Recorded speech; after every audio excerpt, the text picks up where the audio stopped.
How can you ensure that you're always creating enough value for your customers or for the other stakeholders in your business or even in your personal life?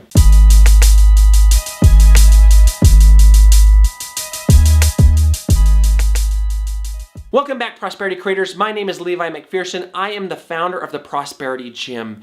And today I want to have a candid conversation about the law of exponential prosperity. The law of exponential prosperity is simply this. In order to experience exponential prosperity, exponential value has to be present.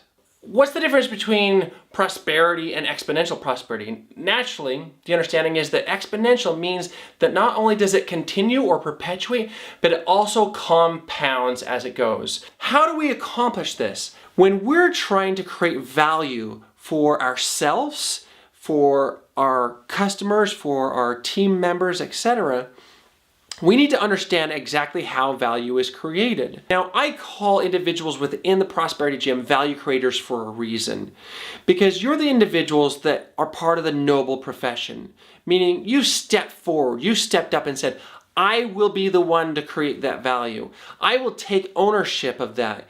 And I'm going to learn the techniques and strategies to do that. I'm going to discipline myself. I'm going to change my mind. I'm going to change my habits. And I'm going to employ the strategies that will allow me to create exponential prosperity. In your businesses or in your personal life, as you're trying to experience exponential prosperity, what you need to do is you need to go back to the drawing board or take a step back and look at things and say, all right, where is exponential value being created? Where in my business is exponential value being created? Now, there's a couple of places that you're going to look for value. The first place is in the perpetual drivers. This is a concept that we train inside of the Prosperity Gym.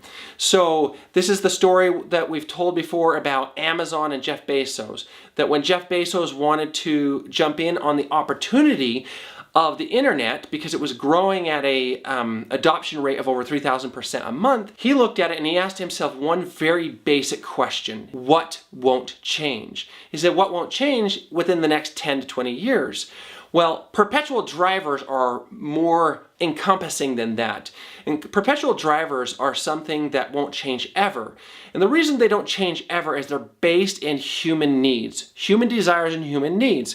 So the first place that we look for creating value or the flow of value is it meeting human needs? Now, what we've done is we've broken it into 5 separate categories that kind of encompass perpetual drivers. Naturally, there are many more aspects of perpetual drivers or human needs than these 5 components, but for our purposes, we're going to focus on these. The 5 perpetual drivers are these. First, vitality. Anything to do with the human body, whether or not that's the energy that we feel, whether or not that's the health, the longevity, or whether or not that's safety, protection from the elements, doesn't matter. They all fit into this vitality funnel of a perpetual driver. So if you have a vitality aspect to your business, you need to ask yourself, what won't change about that? So will there ever be a time when people don't need sustenance? Will there ever be a time when people don't need air or water? Will there ever be a time when people don't need protection from the elements, et cetera, et cetera? And how do you deliver on those things? So that's the first perpetual driver category. The second one is lifestyle. So lifestyle is one of those all-encompassing ones that has anything to do with your life experiences. So I mentioned protection from the elements. Well, that would naturally fit into lifestyle, but beyond that is what kind of experiences are enhanced in your life that you want to have, right? So do I just want to wear clothes that protect me from the elements, or do I want to wear clothes that add something aesthetically to my experience? Do I want to wear clothes that distinguish me from my fellow human beings? Do I want to live in a certain environment that enlightens me or uplifts me, makes me feel better, etc.? Do I want to be able to have the freedom to go and have new experiences? So lifestyle is a pretty broad category, but it is a perpetual driver, meaning there are aspects of our human need, our desire to have an enhanced lifestyle that will never ever change. They'll never ever go away. The next one is the need that we have for progress. No matter who you are, any period in time, any race, religion, geographic location, etc., you're always going to have a driver, an innate drive to experience progress, to move forward. That is a perpetual driver. So there's a whole plethora of aspects to that. Anything from did I learn? Did I improve in my lifestyle? I got a better house, or better vacation experiences, a better car, etc. Did I improve or progress in my relationships? Did I go from this level of intimacy to this level of intimacy? So progress is something that never ever changes. It's always going to be part of your psyche. It's going to be part of your employee psyches, if you have employees, your customer psyches. So again, ask the question, what about that won't change? The next perpetual driver is belonging. So there never will be a time when you don't feel a need to be connected, to be part of a group or part of a tribe. It doesn't matter if that's a one-to-one relationship or a one-to-many relationship. It is part of our psychology. It's actually only part of our psychology, it's a physical need that we have. And so again, everything that you do is going to tie into these 5 drivers, these 5 perpetual drivers. They perpetuate through all time, geographic location, etc., etc., etc. The next perpetual driver, and the final one, is the need for meaning. Some people would call this the need to experience purpose, but overall, it's a desire, a human need that we have to have what we do matter, to have our experiences validated. So how do these perpetual drivers tie into this concept of exponential prosperity? Well, the concept of exponential prosperity, or the law of exponential prosperity, is simply, again, to restate, you cannot experience exponential prosperity without exponential value being present. So that exponential value needs to be created. So as a prosperity creator, as someone who's launching a business, someone who's making a difference inside of your communities, you're going to look at these perpetual drivers and you're going to say, all right, how does what I'm doing match? How does what I'm doing harmonize with each of the other perpetual drivers in this? Recently, I had a conversation with a client that was panicked. They were afraid they were going to lose a very large contract. And this contract substantiated most of the income of the company. It was one of those lopsided businesses where they got a really good client, they had some smaller clients, but if they lost that one client, they would experience some serious pain. And so they wanted to know what they could do in the situation so that they didn't go through this pain naturally. It's one of the built-in features of our psyche that we want to avoid pain. So I basically said to them, you need to understand 2 things.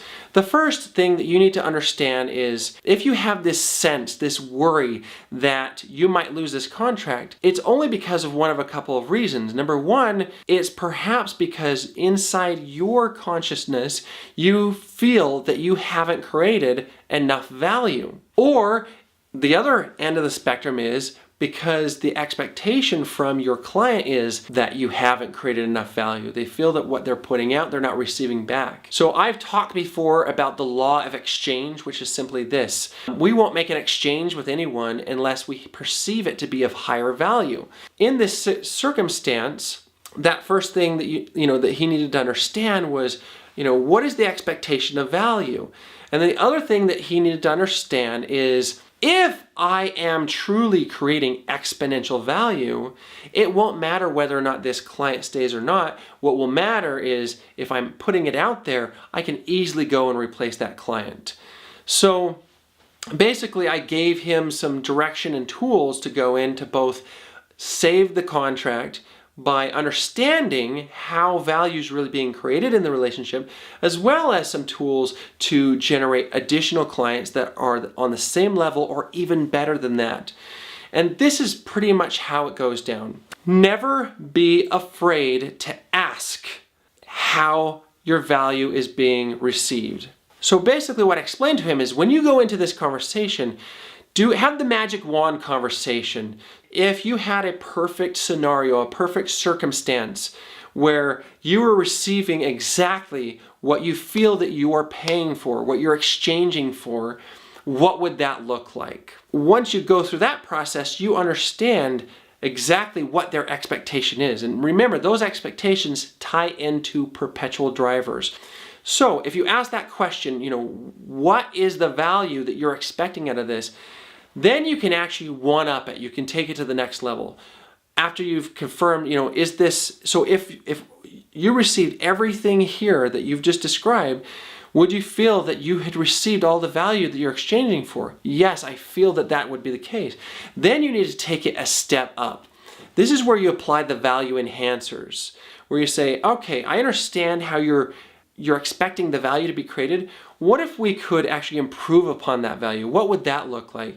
And remember, the value enhancers that we normally focus on inside of the Prosperity Gym are, can I make it easier to obtain that value that's based in perpetual drivers, which is based in human needs? Can I make it faster for you to obtain that perpetual driver? Can I make it more cost effective? Can I enhance the overall experience of it? And finally, can I make a commitment that I will always increase upon the value I'm creating? Basically, a commitment to perpetual progress. I'm always going to improve the way that I make it easier, faster, more cost-effective, enhance experience, etc. Those aren't the only ones that you can use, but these are the core. You can imagine if my client went into that conversation with that type of mindset, the different type of outcome that he's going to have. You can also imagine in your own business that if you go into all of your value creation, your product development, in your service offerings, in your sales processes with that mindset, the difference it's going to make for you. The call to action is this. As you have discussions with other business owners about your business and the things that you need, as we go through the profit channels that every business has to connect to in order to grow, I want you to think about creating exponential value. How does that equate in this exchange? Remember, the law of exchange states that individuals will only exchange something with you if they perceive it to be of higher value than what you're exchanging for. So as you go through these conversations, I want you to think not only about the value that you're creating for the individuals that you're trying to get a connection or an introduction to, but I want you to think about it in context of the person sitting across from you. How am I portraying value to this individual? Am I truly helping them to achieve the things that they want? Now, naturally, we're all here to grow our businesses. We're all here to know some of those secrets on what can I do to increase the value, what can I do to see some of that reciprocity happening. So do that with the lens, with the filter of the law of exponential prosperity.